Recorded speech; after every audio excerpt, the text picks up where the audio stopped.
Today we're talking about a day in history that changed America, September 11th, 2001. In this episode, the first of a 7-part series about September 11th, we'll explore what happened on that fateful day. This is a sensitive topic for anyone, and this series was created to learn about it in a safe and meaningful way.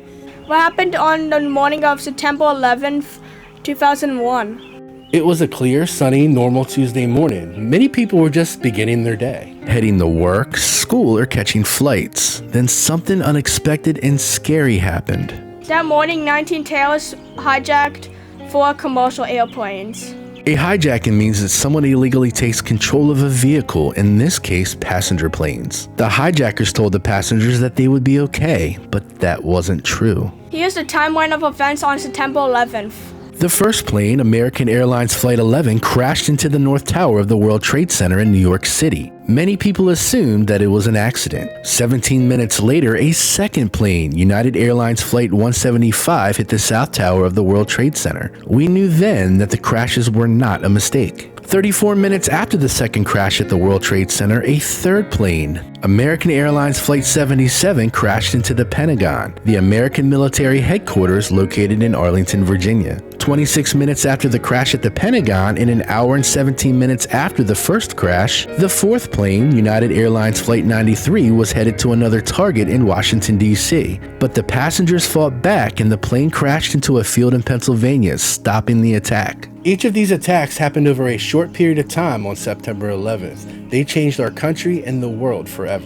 By 10:28 a.m., both of the Twin Towers fell as the world watched. Many people who were alive that day can still remember where they were and what they were doing during that morning. Asking an older friend or family member to share with you what they were doing that day can help you understand it better and create a great opportunity to learn more about them and how it impacted everybody. What were the targets?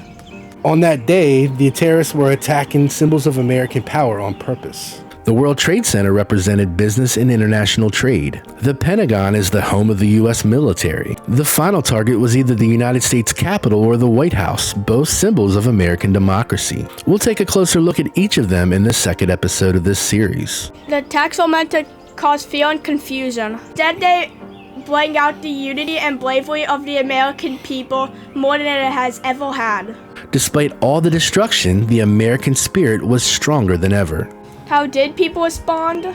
When the attacks happened, people around the country were scared, heartbroken, and confused, but many also decided to help out.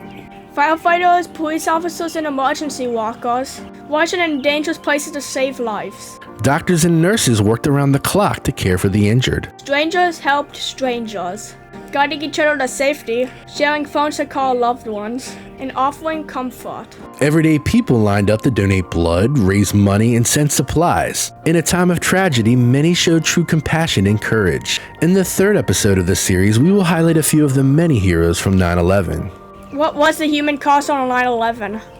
On that day, 2,977 people were killed. They included people working in the towers, passengers and crew members on the planes, first responders who rushed to help, people from over 90 different countries. It was one of the deadliest attacks in world history and a time of deep sadness. And it's important to remember that each of the victims had families and friends. Many had children. So many others witnessed it in person or had connections in some way that still affect them to this day. With all that in mind, we may never know the exact cost. Why do we remember 9/11? We remember September 11th not only because of the loss, but because of the lessons we learned.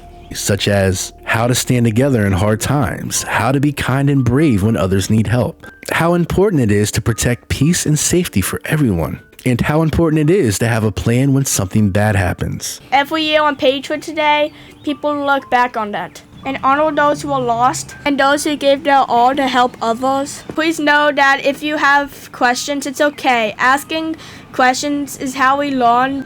Be kind, be curious, and remember history helps us grow. Check in for the next episode of this series where we identify the targets of the September 11 attacks and why they were targeted.